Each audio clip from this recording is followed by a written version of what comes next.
திருக்குறளே உங்களை பார்ப்பதில் உங்களோடு நிற்பதில் ஆண்டவருக்கு நன்றி செலுத்துகிறேன். 2024ஆம் ஆண்டை முடித்து 2025ஆம் ஆண்டில் 25 நாட்களை முடித்து இந்த 26வது நாளுடைய கடைசி பகுதியில் விசேஷமாய் இந்திய தேசம் குடியுரிமை பெற்று 76 ஆண்டுகள் 1950 ஜனவரி 26 நமக்கு குடியுரிமை. இந்தியர்களே ஆட்சி செய்து கொள்ளலாம். நம்ம சட்ட அமைப்பை ஏற்றுக்கொண்டு அந்த சட்டத்தின்படி டாக்டர் அம்பேத்கர் அவர்கள் குழு மூலமாக ஒரு குழுவாக இருந்து நமக்கு ஒரு சட்டத்தை ஏற்றி அந்த சட்டத்தின் அடிப்படையில் நம்ம குடியுரிமையை பெற்றுக்கொண்ட ஒரு திருநாள். அந்த திருநாள் இது 76 இந்தியாவில் மிகவும் இந்தியாவில் உலக அளவில் ஜனநாயகம் அதிகமாக பாதுகாக்கப்பட்ட தேசம் இந்திய தேசம். ஏன்னா இந்தியாவில் தான் அநேக மொழிகள் அநேக மதங்கள் இருக்குது.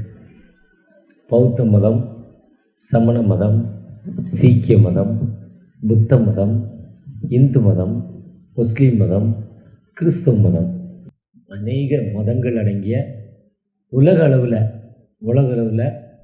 இந்தியாவில் இப்படி அநேக மதங்கள் ஏற்றத்தாழ்வு இல்லாமல் அதற்கு ஏற்ற மாதிரி சட்ட அமைப்புகள், சிறுபான்மை யார் எங்கே ஒடுங்கி குறைக்கன்னு இருக்காங்களோ அந்த மக்களுக்கு ஏற்ற மாதிரி சிறுபான்மை சட்டங்கள் அமைக்கப்பட்டு ஏற்றத்தாழ்வுகள்லாம் இல்லாமல் உருவாக்கப்பட்ட ஒரு இந்திய நாடு. அநேக மொழிகள் இந்தியாவில் தான் 1200 ஆத்தரைஸ் மொழிகள், பேசக்கூடிய மொழிகள் எழுத்து வடிவில், எழுத்து அல்லாமல் பேசக்கூடிய மொழிகள் இன்னும் நிறையா ஆயிரக்கணக்கான மொழிகள் இருக்குது இந்தியாவில். அப்படி அநேக மொழிகள் அமைந்தது. அநேக ஜாதிகள் தங்களுடைய வேலையின் அடிப்படையில் ஜாதிகள் நிறைந்த ஒரு தேசம் இந்திய தேசம். அப்படிப்பட்ட இந்த இந்திய தேசத்தில் 76வது ஒரு குடி ஆட்சியை பெற்று அதை சந்தோஷமாக கொண்டாடி, அதுவும் நீங்கள் இவ்வகை பிசாசு ஜபத்தினாலும் உபவாசத்தினாலும் கடந்து போகாது. மார்க் 1:35 இயேசு கிறிஸ்து அதிகாலை இருட்டோடு என்ன பண்ணார்? ஜெபம் பண்ணார். லூக்கா 7ஆம் அதிகாரம் 18ஆம் அதிகாரத்தில் அல்லும் பகலும் தன்னை நோக்கி கூப்பிடுகிற யாவருக்கும், டே அண்ட் நைட் யார் தன்னை நோக்கி கூப்பிடுறார்களோ அந்த அம்மாவை பற்றி சொல்கிறப்போ அந்த அம்மா தன்னை தாழ்த்தி கூப்பிடுது. அப்படி யார் ஆண்டவரை நோக்கி கூப்பிட்றோமோ விடாப்பிடியாக அந்த மக்களுக்கு இறங்கி வாழ்வு கொடுக்க மாட்டார். தன்னை தாழ்த்தி லூக்கா 18 அடுத்த பகுதியில் சொல்கிறப்போ, பாவியாகிய என்மேல் கிருபையாயிரும், பாவியாகிய என்மேல் அதான் அழகாக அந்த மகள் பாடினா கிருபையை பற்றி. அதுதான் 2 கொரிந்தியர் 8ஆம் அதிகாரத்தில், நீங்கள் அந்த கிருபையை விருதாவாய் பெறாத படிக்க, அந்த கிருபை நீங்கள் என்ன பண்ணக்கூடாது?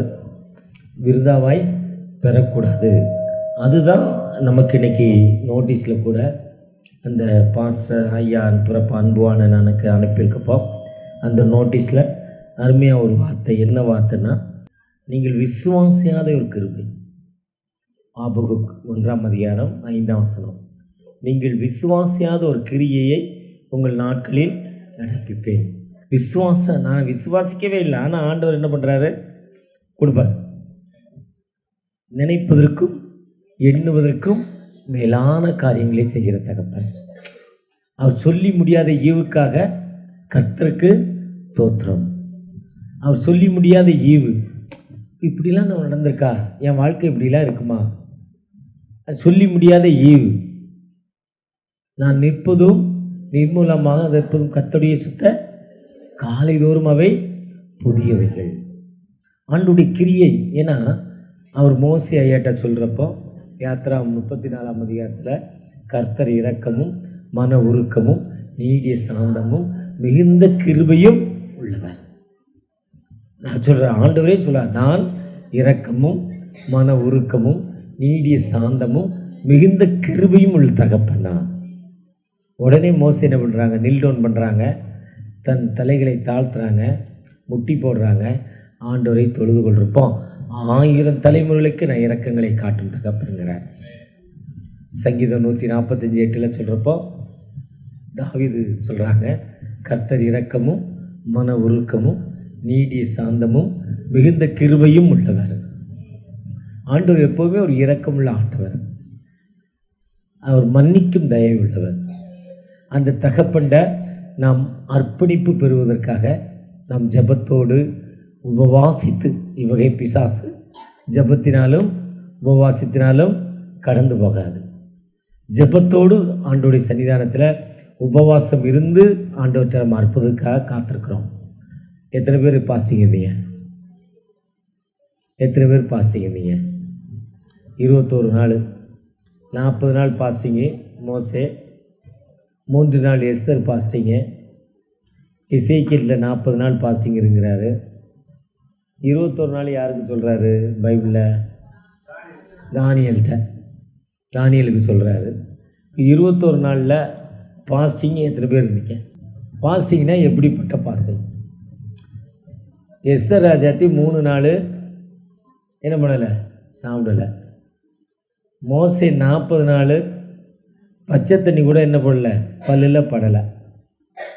இப்போ நிறையா பாஸ்டர்ஸ் இருக்காங்க, 1 2 3 4 5 6 நிறையா பாஸ்டர் இருக்காங்க. இப்போ இதே மாதிரி பாஸ்டர் எனக்கு நிறைய பேருக்கு பழக்கம், நிறைய பேர் ஃப்ரெண்டு, நிறைய பேர் எனக்கு இதே மாதிரி எஜமான் நிறைய பேர் இருக்காங்க. பாஸ்டிங் சொல்லுவாங்க, ஐயா நான் ரைஸ் சாப்பிட்றதில்ல, ஜூஸ் மட்டும் சாப்பிடுவேன்னுவாங்க, ஒரு வேளை சாப்பிடுவேன்னுவாங்க, ஒரு காஃபி சாப்பிடுவேன்னுவாங்க. இப்போ CSI fasting, church of South India DLC fasting, March 5ஆம் தேதி லெந்து நாட்கள் பாஸ்டிங்கு 47 நாள். 47 நாள் மார்ச் 5லேருந்து ஏப்ரல் 20 வரையும் நினைக்கிறேன், ஈஸ்டர் வரையும் 47 நாள் வரும்னு நினைக்கிறேன். 47 நாளில் 7 நாள் சண்டே, அது வாரத்தின் முதல் நாள், ஆண்டவர் உயிரோடு எழுந்த திருநாள், மன மகிழ்ச்சியின் திருநாள், தூயாவுடைய வலிமை பெற்ற திருநாள், திருச்சபை உருவாக்கப்பட்ட திருநாள். அதனால் அன்றைக்கி பாஸ்டிங் இருக்கக்கூடாதுன்னு லெஸ் பண்ணிவிட்டு 40 நாள் பாஸ்டிங் சொல்கிறாங்க. அந்த 47 நாள் 7 சண்டே வரும், 7 சண்டே கழிச்சா 40 நாள் பாஸ்டிங். நிறைய பேர் என்ன பண்ணுவாங்க, தலையில் பூ வைக்க மாட்டாங்க. ஒரு சிலர் ஒரு வேளை உணவு சாப்பிட மாட்டாங்க. ஒரு சிலர் வெள்ளிக்கிழமை மட்டும் சாப்பிட மாட்டாங்க. வெள்ளிக்கிழமையோ சனிக்கிழமையோ புதன்கிழமையோ ஏதோ ஒரு நாள் ஒரு வேளை இல்லை 3 வேளை. நான் இப்போ கொஞ்ச நாளாக ஒரு 2-3 வருஷமாக கறி மீன் மட்டும் எடுத்துக்கிறதில்ல. அந்த புலால், மட்டன், சிக்கன், பிரியாணி இது சாப்பிட்றதில்ல. அந்த 47 நாட்கள், அதுவும் என்னுடைய 65 வயதில் இப்போ ஒரு 3-4 வருஷம்தான் இருக்கும். அதுவரை நான் அடித்து வெட்டுற ஆள், சாப்பிட்ற ஆள்.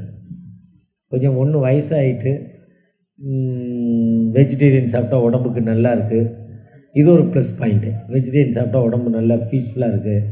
அதனால் அந்த 47 நாட்கள் இப்படி பாஸ்டிங். அப்படி தான் அந்த பாஸ்டிங். நீங்கள் எப்படி பாஸ்டிங்னா அந்த சகோதரிட்ட ஒரு வேளை சாப்பிட்லையா? ஒரு வேளை உணவு இல்லாமல் நிறைய பேர் இருக்கோம். எப்போவுமே நிறைய பேர் காலையில் சாப்பிட்றது இல்லைன்றதாங்க. நீட்டாக சொல்லிடுறேன், காலையில் அவங்க என்ன பண்ணுறதில்ல, சாப்பிட்றதில்ல. ஒரு சிலர் மத்தியானம் சாப்பிட்றதில்ல, ஒரு சிலர் இரவு சாப்பிட்றதில்ல. எதுக்குன்னு கேட்டால் அன்புவான நண்பனை குண்டாக இருக்கிறேன், ஒல்லியாகணும் இன்னும் ஒரு சிலர் சொல்கிறாங்க. ஒரு சிலர் சொல்கிறாங்க இல்லை அவ்வளோதான் சாப்பிடல. இப்போ இந்த சகோதரிட்ட கேட்டால் இல்லை நான் சாப்பிடலைங்க, அதனால ஒல்லியாக இருக்கிறேன், இப்போ அந்த சகோதரி சொல்லுவாங்க. ஆனால் ஆண்டவருக்குள்ளே நம்ம அந்த சகோதரி சொன்ன மாதிரி அந்த ஒரு வேளை நியமிதம் கூட அது பெரிய பாடு, பெரிய கஷ்டம். அன்னைக்கு தான் சூப்பர் பிரியாணி கிடைக்கும், சூப்பர் மட்டன் சிக்கன் கிடைக்கும்.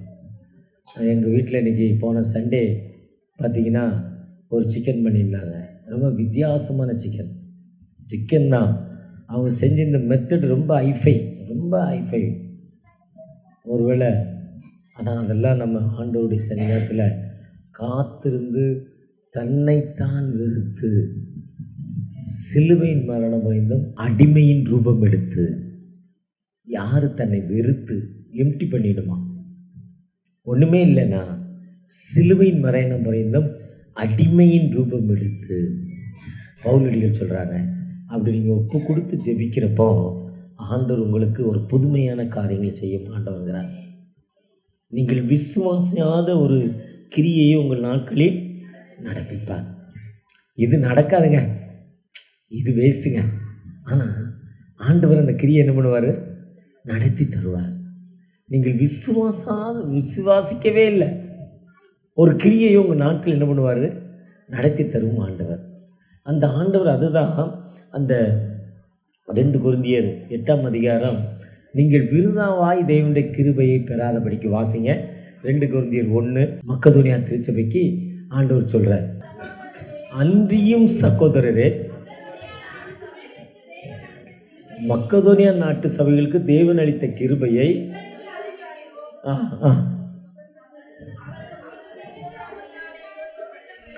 அந்த மிகுந்த உபத்திரத்தினாலும் சோதிக்கப்படுகையில், அந்த மக்கதோனியா திருச்சபை மக்களை பற்றி சொல்லணும்னா அப்போஸ்தலர் 16ஆம் அதிகாரத்துக்கு போயிடணும். அப்போஸ்தலர் 16ஆம் அதிகாரத்தில் பவுலடிகள் ஊழியத்தை ஸ்டார்ட் பண்ணுறாங்க. பவுலடிகள் ஊழியத்தை ஸ்டார்ட் பண்ணுறப்போ ஆசியா கண்டத்துக்கு போகிறார். அவர் பெரியா கலாத்தியா நாடுகளுக்கு கடந்து போகிறார். அப்போஸ்தலர் 16 திருப்பிக்கோங்க. போன பொழுது அங்கே வசனத்தை சொல்லாதபடி அவங்களுக்கு தடை, போக வேண்டான்னு பரிசுத்த ஆவியானவர் சொல்கிறார். ஆசியாவிலே வசனத்தை சொல்லாதபடி மீண்டும் தடை. மீண்டும் மீசியா தேசம் மட்டும் வந்து பித்தானியா நாட்டுக்கு போக பிரயாணத்தைப்படுறாங்க. அங்கேயும் கஷ்டம், ஆவியானவர்களுக்கு தடை. அப்பொழுது அவர்கள் மீசியா பக்கமாய் துரோவாக்கு வந்தார்கள். அங்கே பவுலுக்கு ராத்திரியிலே ஒரு தரிசனம் உண்டாயிற்று. மக்கதோனியா திருச்சபை மக்கள் வந்து எங்கள் நாட்டிற்கு வாங்கன்னு சொல்கிறாங்க. அப்போ தான் பவுலும் சீலாவும் அந்த தேசத்துக்கு போகிறாங்க. அங்கே ஆத்தோரமாக ஜெபம் பண்ணுறாங்க. திரேபேத்ராளுங்கிற ஒரு அம்மா அவங்கள கூப்பிட்றாங்க, எங்கள் வீட்டில் வந்து ஜெபம் பண்ணுங்க, தங்குங்கன்னு. அந்த அம்மா ஏதோ நகை விற்கிறவங்க, அப்படி தானே போட்டிருக்கு. அவங்க ஆத்தோரமாக ஜெபம் பண்ணுறாங்க. அந்த அம்மா இவங்க ஜெபத்தை பார்க்குறாங்க. ஜெபத்தை பார்த்து வீட்டுக்கு கூப்பிடுறாங்க. இவங்க ஜெபம் பண்ணுறப்போ ஒரு அசுத்தாவியில் ஒரு பெண், அந்த பெண்ணுக்கு ஒரு அசுத்தாவி இருக்குது. அந்த பெண் போய் அவங்கள பார்த்துட்டு நீங்கள் தெய்வதுடைய மனிதர், தெய்வ தூதர்கள் சொல்கிறாங்க. சொன்ன உடனே இவங்க வந்து நீ இந்த பெண்ணை விட்டு அசுத்தாவி கடந்து போன்னு சொல்கிறாங்க. அவ்வளோதான். அவங்க அதுக்கு அந்த பேயை ஓட்டுறதுக்கு வேறு பெரிய கஷ்டம்லாம் எடுத்துக்கல. இந்த பெண்ணை விட்டு அசுத்தாவி கடந்து போன்னு சொல்கிறாங்க. போன பொழுது அங்கே அவங்களுக்கு பெரிய கஷ்டம். என்ன கஷ்டம்னா, ஜெயிலில் கொண்டே போடுறாங்க, சிறைச்சாலையில் அடி.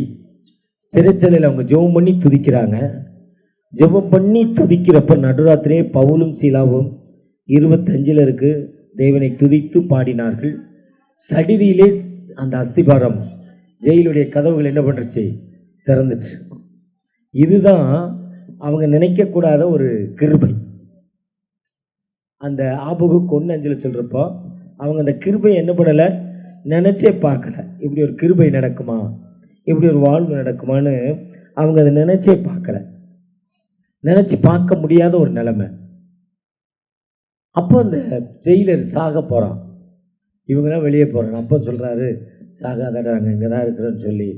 அப்புறம் ரட்சிக்கப்படுவதற்கு என்ன செய்யணுங்கிறப்போ, நீயும் வீட்டார் ரட்சிக்கப்படுவதற்கு ஞானஸ்தானம் பெற்றுக்கொள்ளுங்கள் என்று ஒரு ஞானஸ்தானத்தை கொடுக்குறாங்க. ஒரு ஹீலிங் முடிஞ்சோடனே அடி முடிஞ்சோன்னே அடுத்த ஹீலிங். இதுதான் ஊழியம். இதுதான் நாம் நினைக்காத ஒரு கிருபை. இந்த கிருபை தான் மக்கதோனியா நாட்டு மக்களுக்கு கிடைச்சது. ஒருவேளை மக்கதோனியா மக்களை பற்றி சொல்கிறப்போ அவங்க தங்கள் வறுமையிலும் ஆண்டவருக்கு என்று கொடுத்த மக்கள். 2 கொரிந்தியர் 9 சொல்கிறாங்க, தங்களுக்கு இல்லை இருந்தாலும் ஆண்டவருக்கு அள்ளி அள்ளி கொடுத்தாங்க. அந்த மக்கள் புதிதான கிறிஸ்தவர்கள், ஆண்டவருக்காக முழுமையாக தங்களை அர்ப்பணித்தார்கள். ஒருவேளை நீங்கள் நானும் அந்த பவுல் சீலாவுடைய ஜெபத்தை கேட்டு ரத்தாம்பரம் வைக்கிற அம்மா நாங்கள் என்ன செய்யணும்னு ஞானஸ்தானம் ஏற்றுக்கொண்டாங்க. நீங்கள் நானும் ஜெபிக்கிறப்போ நம் அருகில் உள்ள மக்கள் நம்மை பார்த்து மாற்றப்பட வேண்டும். நம்முடைய செயல்பாடுகளை பார்த்து அவங்க என்ன பண்ணணும்? மாற்றப்பட வேண்டும். நம்முடைய செயல்பாடு எப்படி இருக்குது? ஒருவேளை கிறிஸ்தவ வாழ்வு என்பது மற்றவர்களுக்கு ஒரு சாட்சியான வாழ்வு, மற்றவர்களுக்கு அற்புதமான வாழ்வு, ஒரு சம்பளங்க அவங்க வீட்டில். அந்த ஒரு சம்பளம் வாங்கி எவ்வளோ அமைதியான குடும்பம். சரியான நேரத்துக்கு வாடகை கொடுக்குறாங்க, கடன் வாங்க பண்ணுறாங்க, 3 வேளையும் சாப்பிட்றாங்க, சிக்கனமாக இருக்காங்க. அவங்க வீட்டில் சண்டை இல்லை, சந்திர ஒன்றுமே இல்லை. நம்ம வீட்டில் 2 சம்பளம் வருது, வாடகை வருது, அப்பா கொடுத்த ஃபைனான்ஸ் வருமானம் வருது. இருந்தாலும் நமக்கு எவ்வளோ வந்தாலும் என்ன இல்லை, பற்றாக்குறை. நம்ம வாழ்க்கையில் அமைதி இல்லை என்று மற்றவர்கள் நம்மை பார்த்து பொறாமைப்படணும். அப்படிப்பட்ட கிருபையை ஆண்டவர் கொடுக்கிறார். இந்த வசனத்தை சிந்திக்கிறப்ப எனக்கு மத்தேயு 21:22 ஜெபத்தில் நீங்கள் எவைகளை கேட்டுக்கொள்வீர்களோ அவைகள் உங்களுக்கு என்ன பண்ணும், கொடுக்கப்படும். ஜெபத்தில் நாமத்தில் கேட்பீர்களோ அவைகளை நான் உங்களுக்கு தருவேன்னு சொல்றேன். கேளுங்கள் தரப்படும், தட்டுங்கள் திறக்கப்படும், கேட்கிற எவனும் பெற்றுக்கொள்கிறான். நீங்கள் இதுவரை என் நாமத்தினால் ஒன்றும் கேட்கல, நிறைவாய் பெற்றுக்கொள்ளத்தக்கதா கேளுங்கள், நான் உங்களுக்கு தருவேங்கிறேன். நம்ம ஆண்டவர் ஜெபத்தில் என்னத்தை கேட்கிறோமோ அதை ஆண்டவர் நமக்கு கொடுக்கும் ஆண்டவர். அதாவது எத்தியோப்பியா மக்கள் மத்தியில் ஒரு பழக்கம் இருந்துச்சான். ஒரு மரத்தை போய் வணங்குவாங்களாம். அந்த மரத்தை வணங்கி அந்த மரம் தான் தங்களுக்கு உணவு கொடுக்கும்னு நினைப்பாங்களாம். அந்த மரம் வருஷத்தில் ஒரு முறை அந்த மரத்துக்கு போய் ஆடு மாடு பலியிடுவாங்களாம். கடூரில் தடா பக்கத்தில், கடூர் பக்கத்தில், தடாலேருந்து 12 கிலோமீட்டர், தடாலேருந்து டுவர்ஸ் காலாஸ்திரி ரூட்டில் கடூருங்கிற ஒரு கிராமம். அங்கே ஒரு சர்ச்சு எங்கள் ஃபேமிலி சார்பில் கட்டியிருக்கோம். வருஷத்தில் ஒரு முறை அங்கே ஒரு அந்த எங்கள் சர்ச்சு முன்னாலே அந்த மக்கள் ஒரு மாடை பலியிடுவாங்க.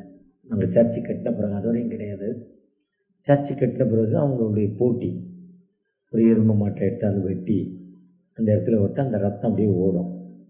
அதே மாதிரி அந்த எத்தியோப்பியா மக்கள் அந்த மரத்துக்கு முன்னால் பலியிடுவாங்களாம். அப்புறம் வேர்ல்டு விஷன்லேருந்து போன ஊழியர்கள் வந்து, எதுக்கு நீங்கள் செய்கிறீங்கன்னு கேட்டால், இது எங்களுடைய வாழ்விற்காக, இந்த மரம் வந்து எங்களுக்கு வாழ்வு கொடுக்கும், இந்த மரம் எங்களுக்கு விடுதலை கொடுக்கும்னு சொல்லுவாங்களாம். அதாவது ஜெர்மன் தேசத்தில் இப்போ நம்ம கிறிஸ்மஸ் ட்ரீ வைக்கிறோம். இதேமாதிரி 1500 ஆண்டுகளுக்கு முன்னால் அந்த ஜெர்மன் தேசத்துக்கு ஒரு கிராமத்தில் காஸ்பல். இப்போ நான் சாயங்காலம் 6 மணிக்கு கிளம்பி பிரசாத்தில் ஒரு மீட்டிங் முடிச்சுட்டு 7:15 கிளம்பி 8 மணிக்கு இங்கே வரலான்னு பிளான் பண்ணேன். ஆனால் 6:30 வீட்டில் ஆயிடுச்சு. இனிமேல் லேட் பண்ண வேண்டாம், இந்த ஏதாவது ஒன்று உருப்படியாக பார்ப்போம், ஏற்கனவே உடல் ரொம்ப நல்லா இல்லை, ரொம்ப அப்செட் ஆகியிருக்கிறேன், ஒன்றாவது உருப்படியாக பார்ப்போன்னு இங்கே வந்துட்டேன். அப்படி கிளம்பி நேரே வந்து 8:15 தான் வந்து சேர்ந்துருக்கேன். நான் இறங்குறப்ப 8:11. நான் பிரசவாக்கம் மீட்டிங் போயிருந்தால் அங்கே இப்போ ராத்திரி 12 மணிக்கு தான் வந்திருப்பேன். உங்களுக்கு பாவம் ஒரு வேலையும் நடந்திருக்காது. அதே மாதிரி அந்த ஒரு ஊழியத்துக்கு போனவர் அங்கே போய் காஸ்பல் சொல்ல போகிறாரு அந்த கிராமத்தில். அவர் ஒவ்வொரு நாளும் போவாராம். ஒரு நாள் அந்த கிராமத்துலாம் ஆள் இல்லை, ரொம்ப தூரம் கிராமம் அது. வெள்ளவேடு தாண்டி, வெள்ளவேடுலேருந்து ஆப்போசிட் பகுதியில் உள்ள தள்ளி கூட்டிகிட்டு வந்தார். இதே மாதிரி உள்ளத்தள்ளும் ஒரு கிராமம், அதுக்கு தான் சொல்ல வந்தார். ரொம்ப உள்ளத்தள்ளும் ஒரு கிராமம், ரொம்ப உள்ளத்தள்ளும் கிராமத்தில் போனால் அவர் அடிக்கடி போகிற கிராமம் அந்த மிஷினரி. ஒரு நாள் போனால் அந்த கிராமத்தில் சத்தமே இல்லை, ஆட்களே இல்லை, பெரிய கிராமம். இந்த கிராமத்தில் வரப்போ நிறைய ஆடு மாடுலாம் ரோட்லேயே கட்டியிருக்காங்க. இதே நிறைய மாடாக இருக்குது. எங்கள் ஊர் ஞாபகம் வந்துருச்சு எனக்கு. இதே மாதிரி அந்த கிராமம் யாருமே இல்லை, ஒரு அழுகையின் குரல் மட்டும் கேட்குது. ஒரு பெண் ஒப்பாரி வைத்து அழுகுது, ஒரு வயதான பெண் அழுகுது. ஐயோ அம்மா, என் மகனை காப்பாற்றே, என் மகனை காப்பாற்றேன்னு ஒப்பாரி வச்சு ஒரு அம்மா அழுகுது, ரொம்ப அழுகுது, அழுது கொண்டிருக்கு. அந்த அழுகையின் சத்தத்தை கேட்டு அந்த அம்மா போது ஊருக்கு நடுவில் அந்த அம்மா வீடு, ஊருக்கு நடுவில் அம்மா வீடு. அந்த அம்மாவை போய் பார்த்து என்னன்னு கேட்குறப்போ அதால் பேச முடியல. என் மகனை கொலை பண்ண போகிறாங்க, என் மகனை வெட்ட போகிறாங்க, என் மகனை பலி கொடுக்க போகிறாங்க, அதுவும் அந்த மரத்து பக்கத்தில் என் மகனை பலி கொடுக்க போகிறாங்கன்னு சொல்கிறாங்க. அந்த திசையை மட்டும் அந்த அம்மா கை காட்டுது. அவன் திசையை நோக்கி பார்த்தா அது ஒரு பெரிய ஆர்ப்பரிப்பு கூட்டம், ஒரு கொண்டாட்டத்தின் கூட்டம், மக்கள் ஜன திரளின் கூட்டம், பெரிய சத்தம் கேட்குது. உடனே அவர் அந்த அம்மாவை அங்கே விட்டுட்டு அந்த இடத்துக்கு அந்த மிஷினரி வேகமாக கடந்து போகிறார். இது ஜெர்மன் தேசத்தில் 500 ஆண்டுகளுக்கு முன்னால் நடந்த ஒரு சம்பவம். ஜெர்மன் தேசங்களுக்கு இந்தியா மாதிரி பெரிய ஊர், அதில் ஒரு கிராமத்தில் நடக்குது. ஆனால் ஒரு வாலிப மகனை நிர்வாணப்படுத்திட்டு, ரொம்ப அழகான ஒரு வாலிப மகனை நிர்வாணப்படுத்திட்டு அவன் தலையெல்லாம் மொட்டையடித்து மஞ்சள் பூசி அவன் மஞ்சள் பூசி அவனை நிற்க வச்சுருக்காங்க. அவனுக்கு ஃபுல்லாக நிர்வாணப்படுத்தியிருக்காங்க. அவனுக்கு அந்த நிர்வாணம் தெரியாமல் இருப்பதற்கு முழுமையாக அவனுக்கு சாராயம் கொடுத்துருக்காங்க. போதையில் நிற்கிறான். ஒரு டேபிள், பெரிய ஒரு பூசாரி, நம்ம அன்புவானன் மாதிரி ஒரு பட்டா பெரிய ஒரு பூசாரி, கையில் ஒரு பெரிய அருவா கையில். அவர் நடந்து வர்றாரு. நடந்து வர்றப்போ அவங்க பைக்கில் அவருக்கு நல்லா அந்த பூசாரியும் சாராயம் குடிச்சிருக்கிறார், ஊர் மக்களும் சாராயம் குடிச்சிருக்காங்க, எல்லாரும் சந்தோஷமாக இருக்காங்க. இந்த பையன் போதையில் அப்படியே நிற்கிறான். அவனுக்கு என்ன நடக்குன்னே தெரியல. இப்போ இந்த பையனை வெட்டி அவனுடைய ரத்தத்தை ஒரு மரம் இருக்குது, அந்த மரத்துக்கு அந்த ரத்தத்தை ஊற்ற போகிறாங்க. இந்த மிஷினரி போய் கேட்குறாரு, ஏன் அந்த பையனை வெட்ட போகிறீங்க?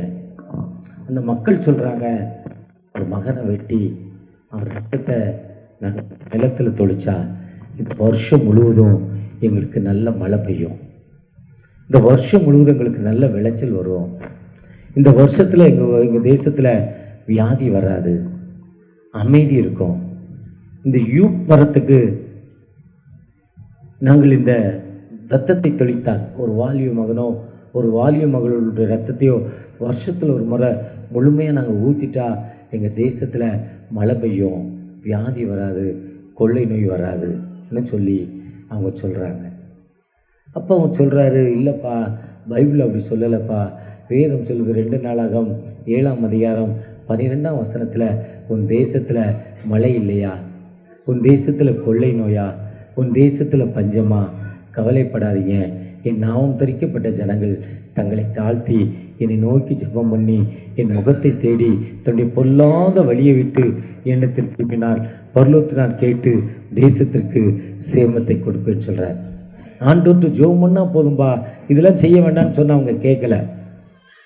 அப்போ அவங்க எல்லாம், நீ பைத்தியக்காரன் போடா, வெளியூர்காரன் அவனை அடிக்க போகிறாங்க, திட்ட போகிறாங்க.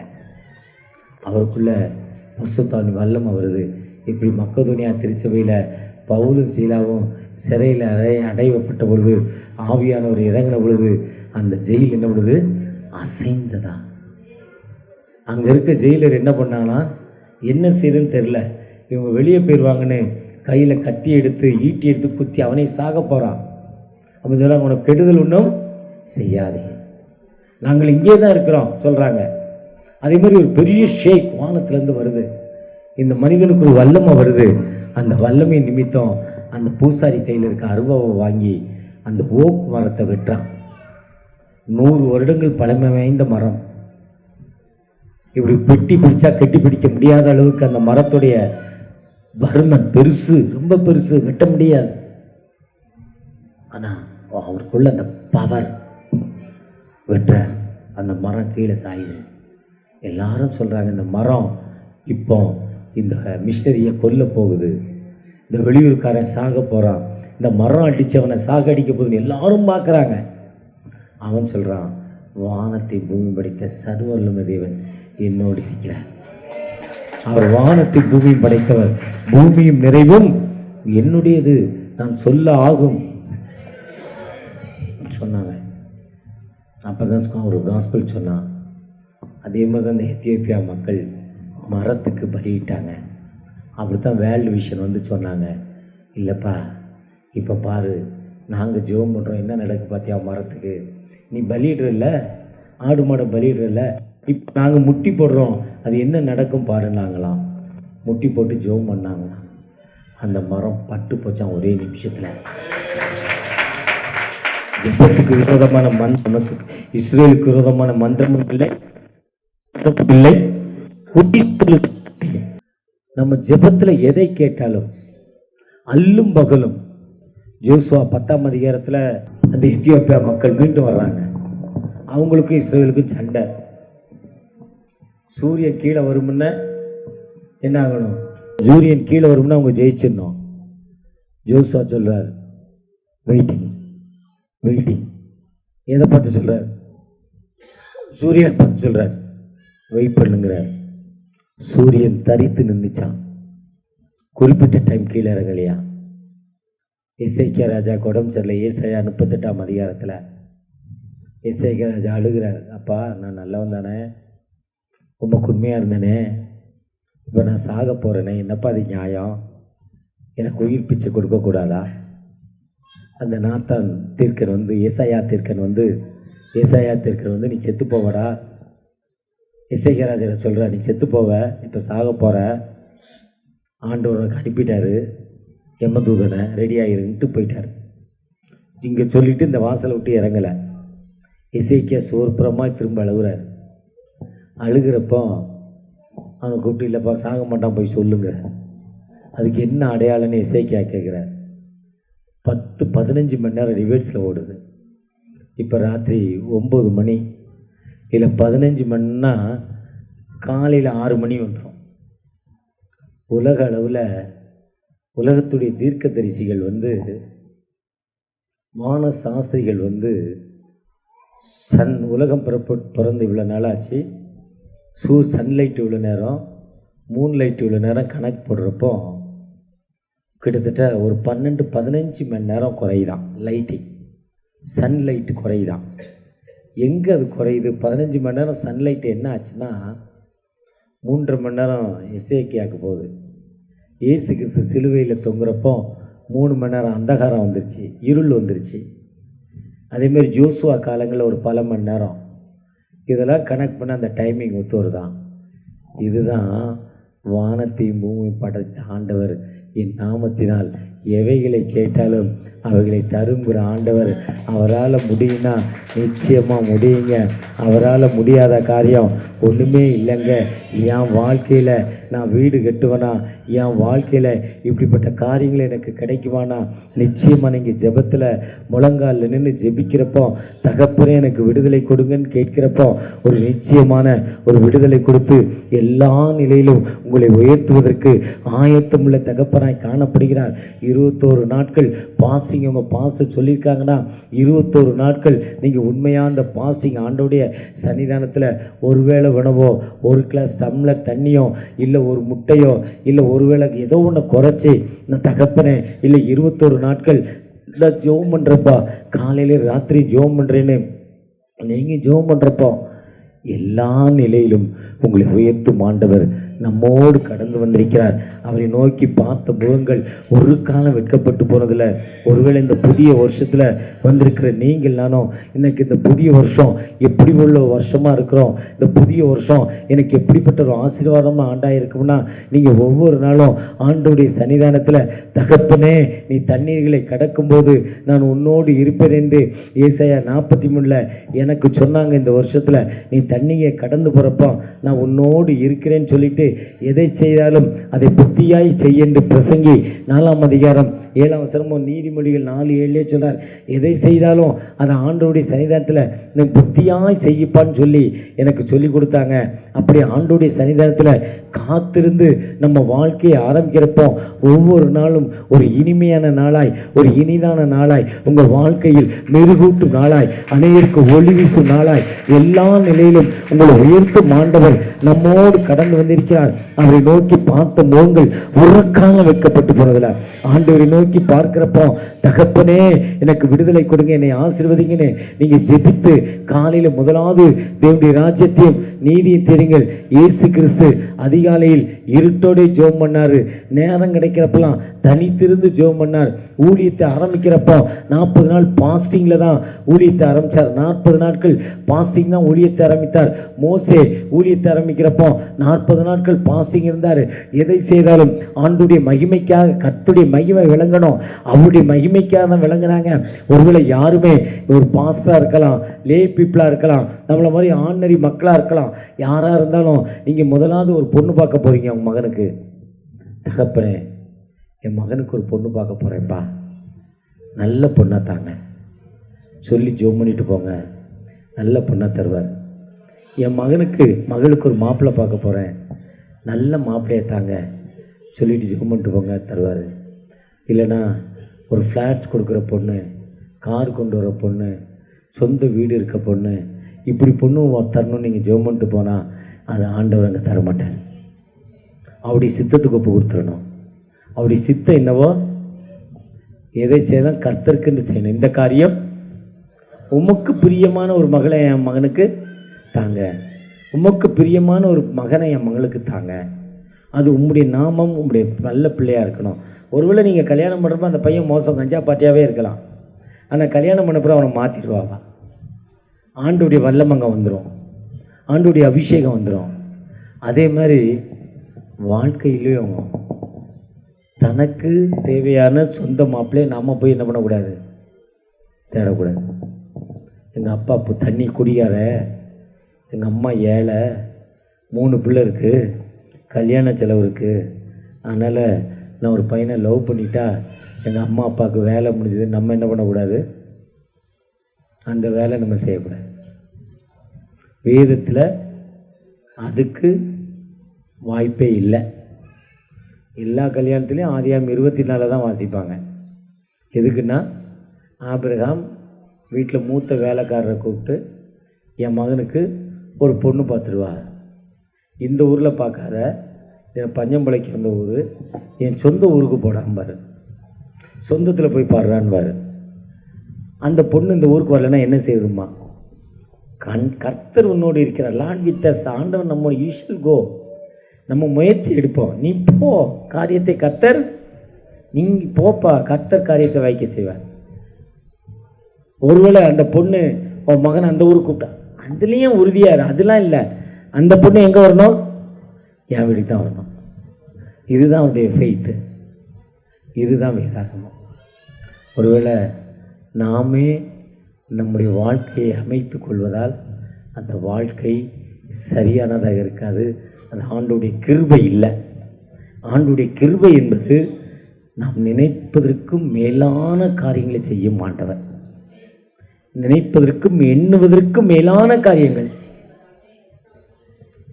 என் வீட்டுக்கு பொண்ணு இருக்கணும், இந்த பொண்ணு இப்படி கலரில் இருக்கணும், அந்த பொண்ணு கண்ணு இப்படி இருக்கணும், புருவம் இப்படி இருக்கணும், முடிவுள்ள இருக்கணும், அந்த இப்படிலாம் இருக்கணும்னு கர்த்தாவே சொல்லும் அடியே நீங்கள் காட்டுங்க, அது போதும்.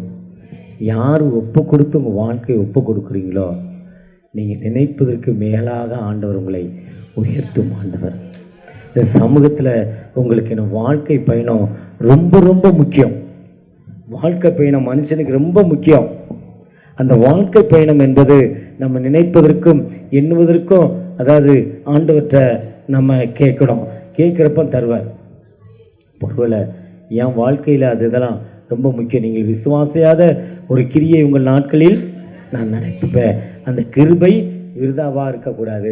ஆண்டுடைய மக்கதோனியா மக்கள் ஊழியக்காரனை பார்த்தோன்னே தோத்திரம் சொன்னாங்க, அவங்க வீட்டுக்கு கூப்பிட்டாங்க, சோறு போட்டாங்க, ஜெபம் பண்ணாங்க. அதனால மக்கதோனியா திருச்சபை எல்லா நிலையிலும் உயர்ந்த ஒரு திருச்சபை, தங்கள் வறுமையிலும் ஆண்டவருக்காக கொடுத்தாங்க. அதே மாதிரி இந்த திருச்சபை மக்களாகிய நீங்களும், இந்த திருச்சபை பேர் என்ன, இங்கேருந்து பார்த்தா இயேசு கிறிஸ்துவின் ஜீசஸ் ஃபெய்த் மினிஸ்ட்ரியா, பிலீவர் மினிஸ்ட்ரி, உங்களுடைய பிரான்ச் இது, வெள்ளவேடுடைய பிரான்ச்சு, ஒரு விசுவாச ஊழியம். நம்முடைய காரியமும் ஆண்டவர்கிட்ட எப்பெல்லாம் விசுவாசத்தோடு போகிறப்போ ஆண்டவர் எல்லா நிலையிலும் ஆசீர்வதிக்கும் ஆண்டவர். என் மனைவி ஒரு டீச்சருடைய பொண்ணு, அவங்க அம்மாவும் டீச்சரு, 4 பெண் பிள்ளைகள். வாலிபத்தில் இருக்கிறவரை இந்த பிள்ளைகள் சினிமா தியேட்டருக்கு போனதில்லை, நாடகம் பார்த்ததில்லை, மாடர்ன் ட்ரெஸ் போட்டதில்லை. அந்த பிள்ளைகளை வளர்த்தாங்க. நாங்கள் சென்னை, அவங்க கிராமம். என் மனைவி படித்தவங்க பிஎஸ்சி எம்எடு, அவங்க, நான் எஸ்எஸ்எல்சி. ஒருவேளை நாங்கள் சென்னையில் பிஸ்னஸ். எங்கள் மாமனார்ட்ட போய் எங்கள் சகோதரர் பொண்ணு கேட்குறப்போ, எப்பா முதல் பொண்ணு கல்யாணம் பண்ணி இவ்வளோ தான் நகை போட்டேன், இவ்வளோ தான் தருவேன். நீங்கள் மெட்ராஸ்காரங்க, நிறைய நகை தர முடியாது, இவ்வளோ தான் கேஷ் தருவேன். இப்படின்னா உள்ளவா இல்லை வெளியே போன்ட்டார் ஆரம்பமே. நாங்கள் நகையும் கேட்கல, பணத்தையும் கேட்கல. அந்த என்ன ஆச்சு நகைன்னு தெரியாது. அவன் கொடுத்த நகை 25 சவரம் நகை, 25,000 ரூபா கேஷு. அது எங்கே இருக்குதுன்னு நான் என் மனைவிட்டு கேட்கல, இன்னும் கேட்கல. 35 87 97 17 87 டு 97 7 17 27 40 வருஷம் 38 வருஷம் முடிஞ்சிச்சு. 12 சேலை தான் கொண்டு வந்தாங்க என் ஒய்ஃபு. எப்போ 12 சேலை எங்கள் அப்பா வீட்டிலேருந்து கொண்டு வந்தேன்னு சொன்னாங்க எனக்கு. அதில் 3 பட்டு சேலைன்னு சொன்னாங்க. ஆனால் இன்றைக்கி ஒரு 4 பட்டு சேலையாவது மாற்றி கட்டுறாங்க. ஒரு 3 பீரோ வச்சுருக்காங்க. அப்படி திறந்துட்டு காலையில் அப்படி பார்ப்பாங்க. ஸ்கூலுக்கு போகும்போது அவங்க தான் ஸ்கூலுடைய கரஸ்பாண்டண்ட்டு, ஸ்கூலுடைய HM. 3500 பிள்ளைகளை படிக்க வைக்கிறாங்க. அன்டம் ரிசல்ட் வாங்க வைப்பாங்க. 3 பீரோ திறந்து இப்படியே பார்த்துக்கிட்டே இருப்பாங்க. எந்த சேலையை கட்டுறது, எந்த சேலையை இன்றைக்கி நம்ம கட்டுறது? இந்த சேலை கட்டி எவ்வளோ நாள் ஆச்சு? பொதுவாக வெளியே வந்தால் எந்த காரில் ஏறுறது, எந்த டிரைவரை கூட்டிகிட்டு போகிறது? சொந்த கார் இல்லை, கல்யாணம் பண்ணுறப்போ சொந்த கார் இல்லை. ஆனால் நம்ம நினைக்காத காரியத்தை என்ன பண்ணுவார்? ஆண்டுடைய சித்தத்துக்கு வாழ்க்கை நீங்கள் ஒப்பு கொடுத்து வாழ்க்கையில் முன்னேறுங்க. அடுத்த வருஷம் இதே நாளில் ஆண்டவர் உங்களை எல்லா நிலையிலும் உயர்த்தும் ஆண்டவர், எல்லா நிலையிலும் வழிநடத்தும் ஆண்டவர். அந்த ஆண்டவர் நம்மோடு கடந்து வந்திருக்கிறார். அவரை நோக்கி பார்த்த முகங்கள். ஒருவேளை வாழ்க்கையில் இந்த பொண்ணை லவ் பண்ணிட்டேன், இந்த பையனை லவ் பண்ணிட்டேன், இதை நான் விட முடியுமான்னா ஜெபம் பண்ணிட்டு விட்டுரு,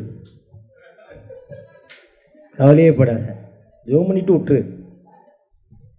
ஆண்டவர் உடைய காரியத்தை நேர்த்தியாக சரியாக நடத்தும் ஆண்டவர். எனக்கு விட்டு கொடுக்காத வரையும் நிச்சயமாக நமக்கு அற்புதம் செய்ய மாட்டார். ஒரு விசை கூட தகப்பனே ஆபகுக்கு 1:5 சொல்லியிருக்கீங்க. விசுவாசாமல் நீங்கள் ஒரு காரியத்தை பெற போகிறீங்கன்னு சொல்லியிருக்கீங்க. இன்று கூட நீங்கள் எங்களுக்கு அப்படிப்பட்ட காரியங்களை விலக்கி தந்திருக்கீங்கப்பா. விசுவாசத்தோடு அந்த வேர்ல்டு விஷன் ஜெபித்த பொழுது ஒரு மரம் பட்டு போச்சுப்பா. வாழ்க்கை அந்த தேசம் சந்திக்கப்பட்டதுப்பா. விசுவாசத்தோடு ஆபிரகாமுடைய வேலைக்காரர் ஜெபித்த பொழுது ஈசாக்குக்கு ஒரு நல்ல மணமகளை கொடுத்தீங்கப்பா. ஒரு விசை கூட தகப்ப நாங்கள் விசுவாசத்தின் அடிப்படையில் இந்த வருஷத்துடைய ஆசீர்வாதத்திற்காக 21 நாட்கள் பாஸ்டிங் இருந்து வந்திருக்கோம்ப்பா. விசேஷமாய் திருச்சபையுடைய ஊழியர் இருந்திருக்காங்க, திருச்சபையில் அநேக மக்கள் இருந்திருக்காங்க.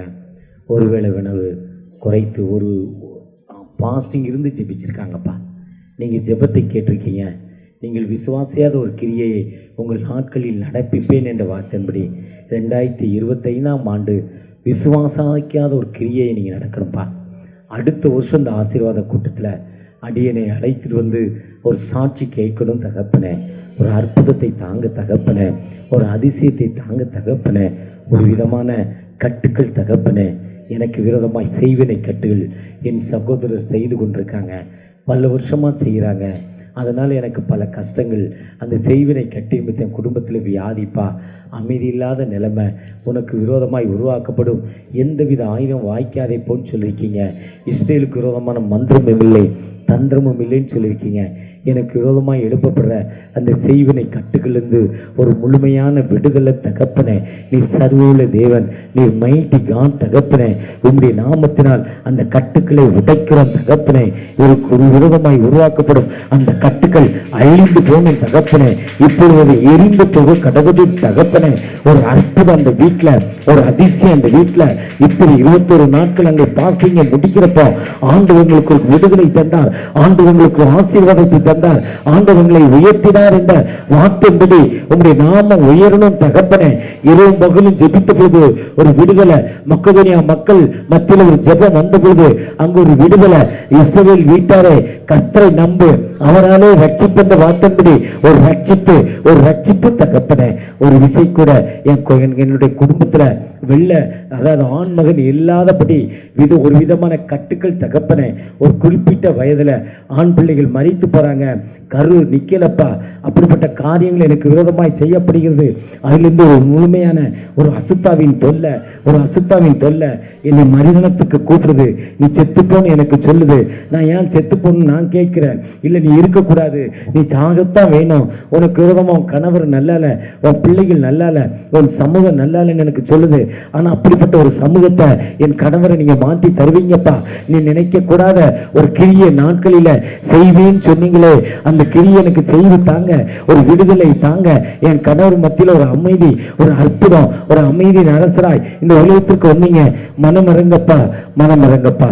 எத்தனையோ வேதனை துன்பங்கள் மத்தியில் உங்களுடைய பாதத்தில் இருக்கிற என்னை பிளஸ் பண்ணுங்க, என்னை பிளஸ் பண்ணுங்க.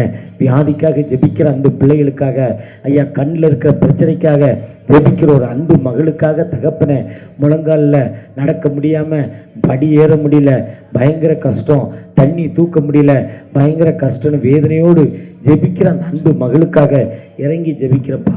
மனமிறங்க, ஆசீர்வதிங்க. அறுவடை மிகுதியாலோ இல்லை, அன்பரின் கதறல்